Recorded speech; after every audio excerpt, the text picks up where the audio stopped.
we're going to watch a presentation where they're going to outline for the Board of Puppets what do they do to reduce our benefits, specifically our medical care at retirement. Now, we know they don't really want to provide that at all anymore, but they're going to go through these motions and try to describe for that board what methods are available to them. And we already know that they're going to cut the OPEB by 50% because they've said it in public meetings. They've already decided what they're going to do.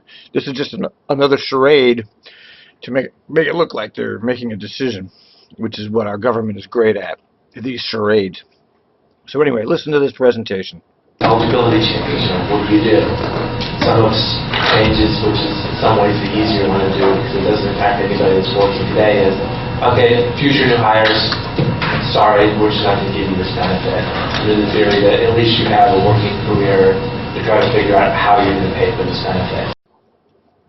One correction to what he just said. He said, well, what you have is a working career. No, you have a job. You have an hourly wage job. There's no advantage to staying there except the hourly pay. They give you no benefits. Basically, it gives you no reason to stay there at all. Unless, of course, things are so bad around the world that you're forced to. And the way things are going, nobody will have any benefits. And Trimet drivers will say, well, I'm happy to have an hourly wage. And I'm sure that's the direction the world is going. But you no longer have a career if you have no benefits other than your wage. You are a full-blown wage slave. So get that straight. He shouldn't be using the word career when talking about a job with no benefits. We've seen some that starts to explore actually making, to the extent they're allowed to, making changes in front office. And some that, and it gets into what do you do with somebody who's close to retirement versus somebody that you just hired last week. And what you want to do is making changes around benefits to the current actors. We haven't seen a lot of movement for existing retirees. A lot of people don't want to deal with that because you made them a promise, they relied on that promise, they retired hoping they would get that promise, and it doesn't seem really fair to pull the rug out from them. Not only is it unfair to pull the rug out from under them, as you pointed, but it's morally wrong. It's ethically wrong. There's everything wrong about it. And don't let anybody tell you that it's not a class war, because it's obviously a class war. You have one class of people, Trimet executives, getting rich, and another class of people who are slaving themselves. I mean, these transit jobs are hard jobs, and they're losing pay. When you take away our benefit, you're losing pay, okay? The executives, they can buy all the insurance they need because they have plenty of money. You know, you have to work a hell of a lot of hours at Trimet to get yourself over $50,000, and that bus driving job will kill you. So it is a class war, and it's the executive class against the working class. That's the only way to truthfully tell the tale. From that point, see that on the corporate side occasionally, but not rarely see it on the governmental side. And then you can also look at kind of playing in the middle, saying, well, I don't want to take things away, but maybe I start to increase the requirements to actually get access to the benefits, to say instead of you having to work 10 years, you have to work 20 years or 25 years, and kind of deal with it that way. That's taking things away. When you say you got to work 20 years instead of 10 years, you've just taken things away. And he just said, well, instead of taking things away, maybe you want to increase the requirement. No, that's the same exact thing as taking things away. Here we go again with them moving words around, trying to present something different than what it is. And, you know, this is what you get all the time here at Trimet, presenting something that's completely opposite of what they're saying it is. You can also look at the whole thing, benefit changes. You can reduce the level of coverage you're providing. You can reduce the amount of money that you're actually contributing towards the coverage. You can start to limit the plan options to maybe a different set of options. You can even maybe look at providing a different set of options to retirees versus actives, under the theory that they definitely have different needs. And so maybe it makes sense to have some different level of benefit coverages. The other thing we've seen some move to is a defined contribution plan. Because if you can put in a defined contribution plan that you can support the cash flow, pieces of it, and it meets the definition of the defined contribution plan of the GASB, the liability from what shows up in your balance sheet goes away. And so we've actually seen employers start to look at it, actually have some clients that actually implemented them. And the decisions they go through in it is you make it voluntary, where you say, here's this option, if you want it, great, if you don't, you still keep your existing plan, or you just say, no, this is the new plan that you're moving into. Do you do that just for actives, or do you even give current retirees the ability, if they want to say, hey, here's this option, do you want to join it? And one of the things that's starting to make this a little bit more palatable for people to look at is through the exchanges that hopefully will be successful, but if you just on the face of it, if you went out today as a pre-Medicare retiree at 60 and tried to get your own individual insurance, unless you are really, really, really, really healthy, good luck. And if you can find it, it's extremely expensive.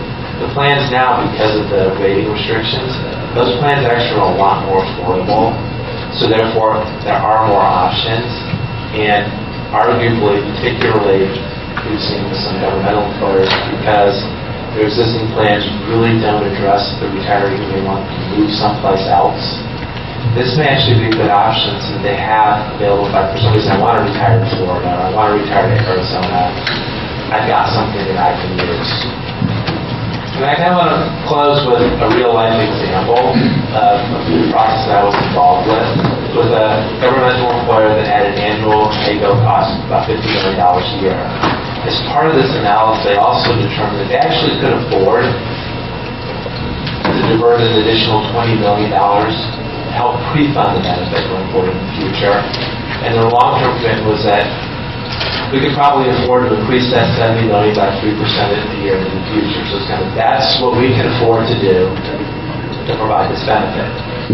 So I wanted to develop a redesigned plan that really had three goals. One is, whatever that long-term financial commitment was, it needed to be within that $70 million plus 3% a year in the future. Secondly, they wanted to reduce the overall liability in that annual required contribution amount by at least 30%. And they also wanted to either reduce or eliminate the liability associated with future hires. And what they ended up with is about a year process, a lot of negotiations, a lot of backroom arm twisting, that their final plan design was future new hires had no coverage. And they basically were banking on a lot of time that hopefully the Affordable Care Act was going to be successful on a long-term basis so that they could plan for and know what it is they have to fund. They also left the existing retirees alone. Again, in theory, that's been promised. We don't want to mess with that, and we're just going to leave that alone. Then they split their existing active employees into two groups. It's anybody that wasn't within 5 years of retirement eligibility, we're going to put you in a defined contribution plan. Everybody else that's currently active, we'll give you a choice. You can join that defined contribution plan if you want, or we're going to have a plan that's like the current plan, but we're going to basically, instead of having the employer contribution, which their plan was they paid 100% of a particular benchmark plan, and then if you wanted a plan that was more expensive than that, you paid the cost difference. They said that benchmark amount in the future will only go up by 3% a year, or the Look, we don't really need to watch any more of this. We know, you know, he's presenting to them the so-called options of what they're going to do. I'm pretty sure they've already decided what they're going to do, and they're doing their usual, going through the motions, pretending that they're actually taking input, etc. And they've said it. They've said it in other meetings where they intend to reduce the OPEB by 50% by reducing the benefit. They've said that. They've already gone on records and said that. All right. So we already know what they want. So he's presenting this presentation because, you know, they have to make it look like they're considering all the options. But we've heard Oxier, specifically in McFarland, talk about how they're going to reduce the unpaid liability by 50%. And they're going to do that by imposing a 50% reduction in OPEB benefits, which is significant, which of course kills retirees. or forces people to work until they can get Medicare at least, which I'm sure is the grand master plan. So there's no reason to continue listening to this.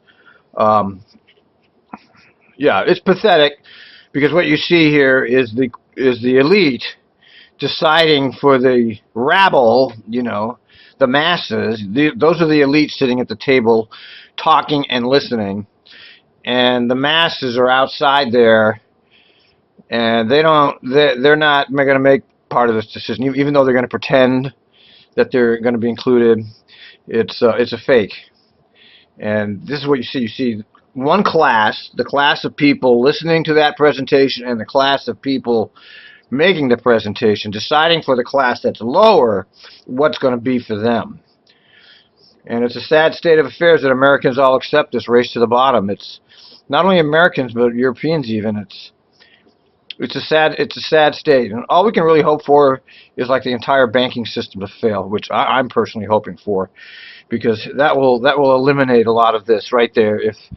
If we can just get a panic, okay, all we need is a panic of some sort, like people all of a sudden start trying to dump their dollars. That will end this whole charade, because the whole banking system is a complete charade anyway. This whole thing with the money and the actuarials and the cash, it's all a big fraud, because none of it has any value anyway, really. When you get right down to it, these things are not going to make, they're all going to be bankrupt eventually, because as they keep printing dollars, the value of the dollars keeps going down. But that's a whole nother conversation. Anyway, there you go. That's what they got for you, folks.